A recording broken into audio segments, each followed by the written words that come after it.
Nightreign has been out for a while now, and hype doesn't seem to be dying down anytime soon. New players are picking it up every day, and I know some of them are overwhelmed after a few runs, not being able to see how it's even possible to hit level 15, let alone take down a Night Lord. I think we can help with that, because we have the Elden Chad on our side, who's been teaching our community how to best run through Limveld in order to maximize your rune gains and power up quickly. After sitting down with him, I've put together what I think to be a good breakdown of how he tackles charting a course through each run. Join us as we break down proper pathing through Limveld, so that you can end every run at level 15. To start us off, I want to clarify that this pathing is specifically intended for running through Limveld without a Shifting Earth active. As you know, Shifting Earth creates a specialized event on the map, which changes the overall layout and necessitates your party changing up your priorities. If this video gets any love, we'll definitely make more discussing a proper path for each Shifting Earth that will not only help you hit level 15, but take on the event itself. Also, this type of aggressive pathing is best utilized when you and your team have relics that allow you to start your run with a Stonesword Key. This is not necessary. However, it makes the climb to level 15 significantly easier, and I'll explain why later. Just know that starting out, the most important things to keep in mind are running as a team, and, if playing with randoms, pinging consistently to let them know you are the trailblazer worth following. On day 1, your goal is to hit anywhere between level 9 and 12. This can seem like a lofty ambition, but it's not as tough as you may think. After dropping into Limveld, your first priority should always be taking out the enemy camp directly in front of you. This camp will always come with a Site of Grace close by, and this will take you from level 1 to 2. There is a group of players trying to push the idea that if you start with a Stonesword Key, the most optimal way to play through a run is to start at an Evergaol, but this is untrue. The time wasted trying to take down an Evergaol boss at level 1 will bite you later on, especially if you're unlucky enough to spawn a boss too difficult for your party to handle quickly. It's always safer to make sure you hit the first fort or cathedral nearby for a few different reasons. First, you are guaranteed level 3, and second, you will secure at least one more Stonesword Key while exploring the area. If you find yourself at a fort, there are a few different areas where you can secure your key.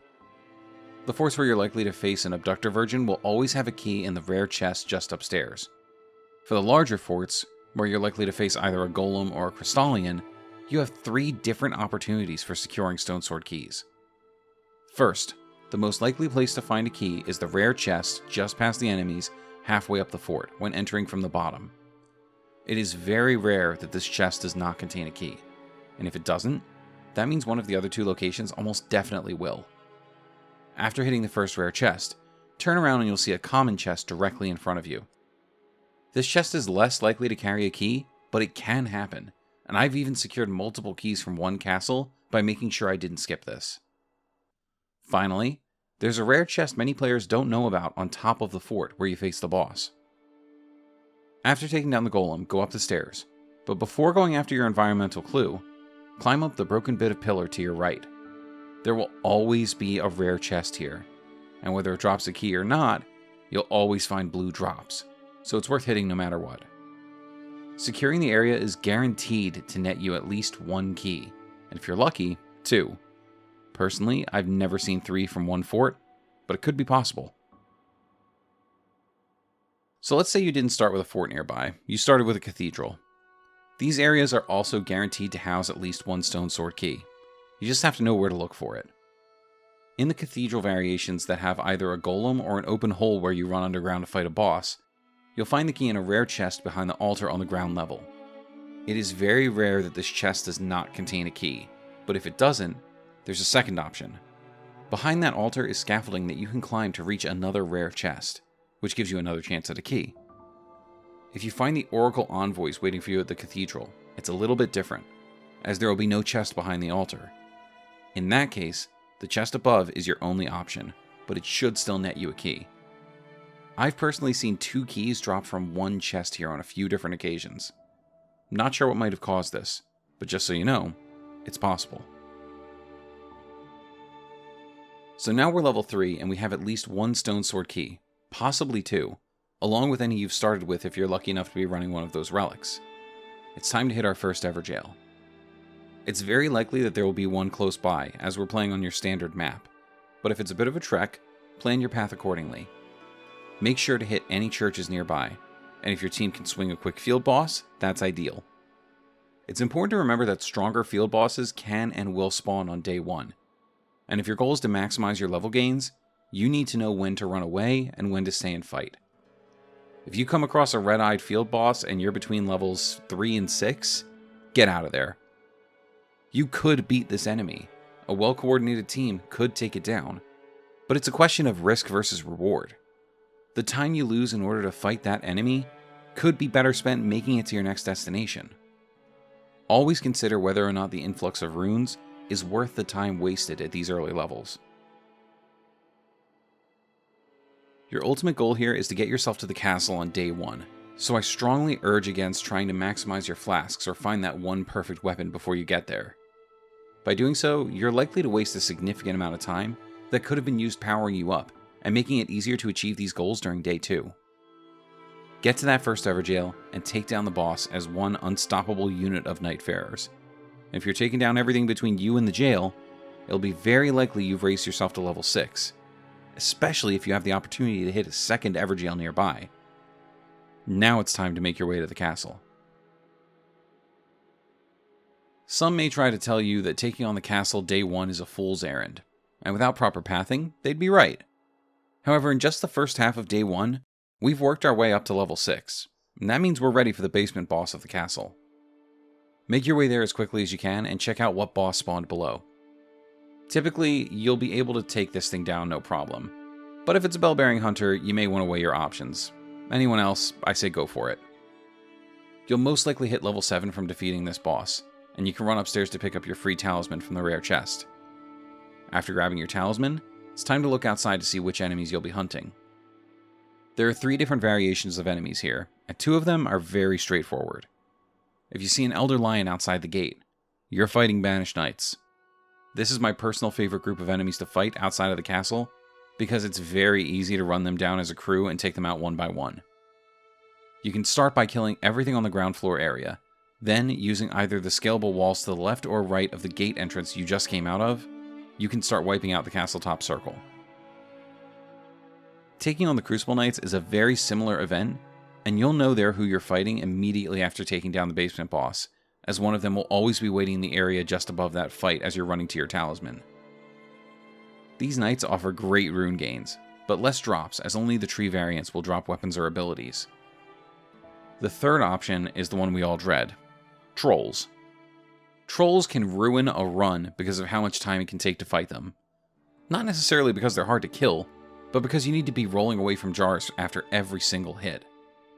In my experience with the trolls, it's best to take the left pathway up to the second floor area of the castle, as there won't be any chance for you to be hit with jars on both sides, making this slightly easier to deal with. Trolls also offer less runes, but significantly more drops, helping you beef up in other ways. There is an opportunity for an additional Stonesword Key in the castle, as there's a rare chest in the area just outside of the dining hall on the second floor. In my experience, they aren't a common drop here, but it can happen, so it's always worth checking. While you're fighting your way through the castle, the rain will start to close in on you for the second time during day 1. This is expected, so don't panic. Continue to clear out as much of the area as you can before deciding to jump out and make your way to the day 1 boss area. I want to make a special note here. You will be sitting on a significant number of runes, and your instincts may suggest that the closest site of grace is the one you created by defeating the basement boss. Don't listen to that instinct. There is almost definitely a site of grace just to the north of the castle, and if not there, there will be one in the east. If neither of those is an option, that's okay, because there's going to be at least one more camp you can take out on your way to the boss. With your team running between levels 6 and 7, you should be able to clear it out in no time, create a grace, and spend those hard-earned runes. Congratulations, you are most likely level 10 or 11, and the boss doesn't stand a chance. Day 2 is going to be a lot more freeform after what should have been a very regimented day 1. Immediately after defeating the boss, open your map and assess what you need next. If the churches weren't along your day 1 route, go for the nearest one. If you or any of your teammates are sitting on Stonesword Keys, find the closest jail. If you've got the perfect weapon for taking down the Night Lord but need to upgrade it, head for the mines. From here on, you'll end up strong no matter what. But let me walk you through our thought process. First off, once you have a destination, don't wait for the rain to stop before pressing onward. The time lost waiting can sometimes be the difference between level 14 and 15. If you have more keys, prioritize jails, because each one has a chance at being a purple 20,000 rune drop, or even a legendary drop if you open one of the oldest ever jails.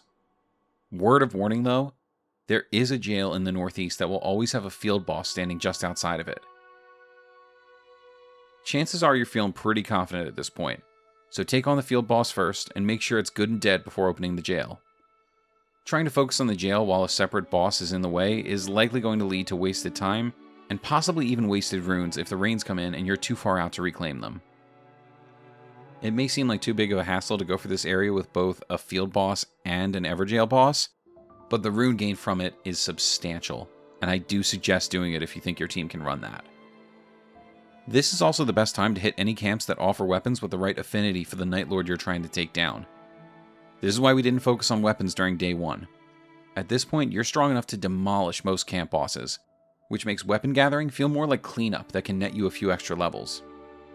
Always keep in mind your pathing. If the closest camp with the affinity you need is across the map, don't try to hit that before the end of day 2. You're going to waste time, and wasted time is wasted runes. At the end of the day, being able to pivot on a dime to the needs of the team is still necessary. Sometimes you have to sacrifice some precious runes to make sure everyone is kitted out and ready for the Night Lord. But regardless of moments like those, the day 1 snowball effect we've described is what's ultimately going to give the run upward momentum. Just keep in mind that if you go for that affinity weapon that's all the way across the map, you're probably not going to hit 15. If you've been encountering plenty of field bosses throughout your day 2, you'll be good to go. Almost definitely level 14 before the day 2 boss, and likely 15 after beating them. However, we still left behind a big ol' enemy at the castle, so you need to decide how aggressive you want to be. Content at 14, possibly going on 15, or ready to walk into that final fight at 15, with plenty of runes to spare. By heading back to the castle, you can clean up any enemies left behind, and face off against a super boss that has a high probability of dropping a legendary weapon or wending grace. As I've mentioned, day 2 is significantly more freeform, so it's up to you if this is how you want to play it. But that boss will all but guarantee a level 15 run at this point, and all that'll be left is for you to show the Night Lord the business end of your blade. This pathing guide is heavily dependent on Evergaols and the castle, but if that's where you focus your attention, you're guaranteed to maximize your rune gains. Level 15 is not the be-all end-all when it comes to victory against a Night Lord, but it goes a long way in building your confidence to walk into that final chamber maxed out, and with plenty of runes to blow with the merchant. You can stock up on exalted flesh and starlight shards, and even grab a cracked tear for a little extra something. The key to all of this, the entire guide, is communication. If you're running with friends, this is going to be easy. Just follow the concepts of this pathing, and you're going to have a much better time making your way through Limfeld. If you're playing with randoms, it's definitely a bit harder, but be confident.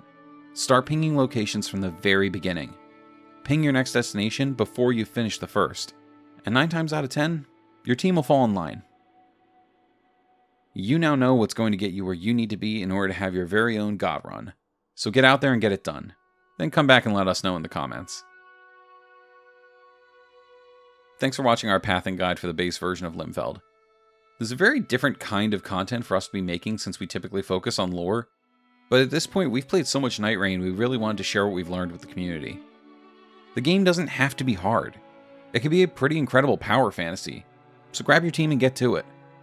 If you're having trouble finding a team, check out our Discord, since we have a running LFG channel and you might be lucky enough to play with the Elden Chad himself and see his pathing firsthand.